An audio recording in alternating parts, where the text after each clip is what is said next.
3,500 women are currently incarcerated across Australia.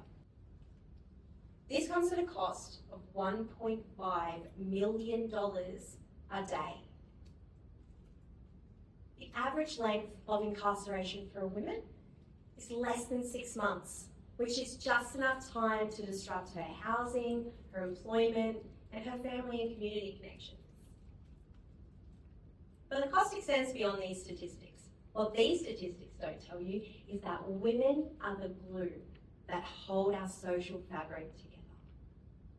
When we incarcerate a woman, we take a mother from her children, an auntie from community, a daughter from her parents, and we deepen poverty and marginalisation through stigma and shame. Economic participation decreases, meaning reliance on social welfare systems is stretched. Social and civic participation decreases. Community cohesion begins to waver.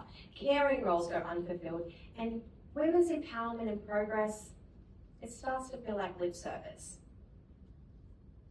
At Project herSELF, we empower women to build lives so they can live and participate in their communities without stigma and shame. We want to drive change from within communities, stop the revolving door of incarceration, and we believe that justice begins with care. I'm a woman who has survived 10 years of an ice addiction, significant violence, and the consequence of incarceration. And believe me when I tell you that these numbers represent real women that I've lived with. The one on the left, I lived with, I have sat with, and I have heard the stories of. These women, they needed kindness, proper resources, and opportunity.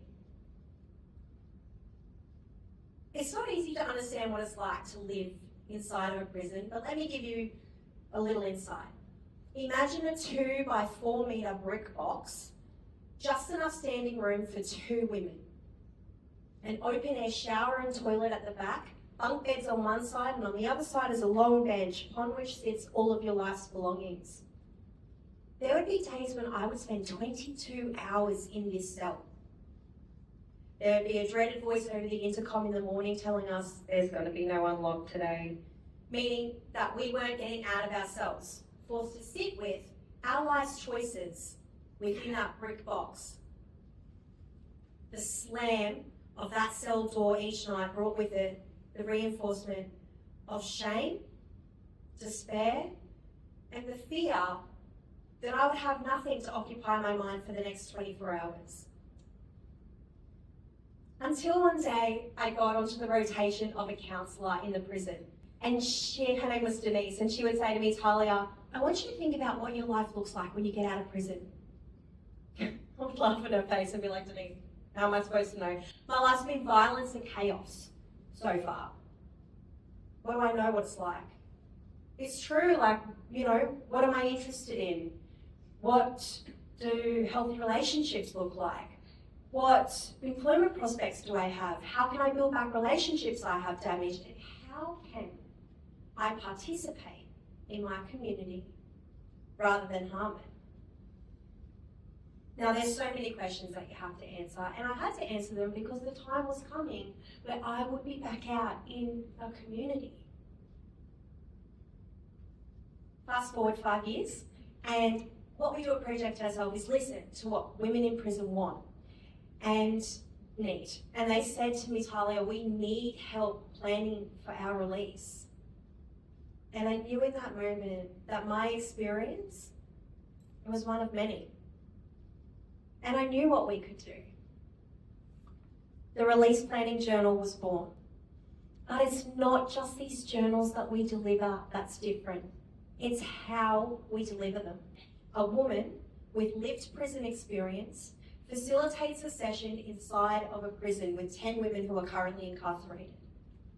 We sit with these women, we talk about the realities of release, we talk about what our lives look like, the barriers that we face, we can talk candidly about our experiences, and we can be a role model of possibility. We can help to shift women's mindsets towards goal setting and behaviour change.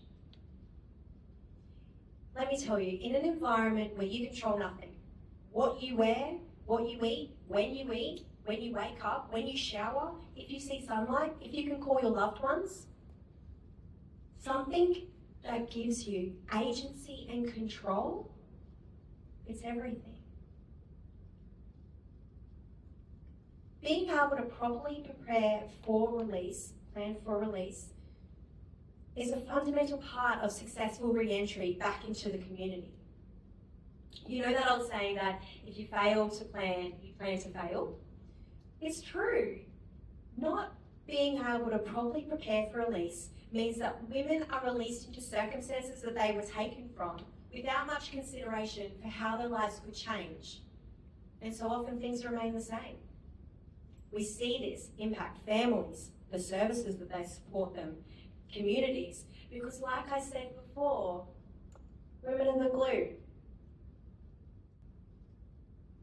The support that you give us tonight will ensure that we can print these journals for the 1,000 women who are currently incarcerated in Queensland. You will allow us to support them with peer support models. By pledging $50 tonight, you can allow us to print one journal for one woman. $500 means that we can support a lived experience worker to facilitate a session with 10 women.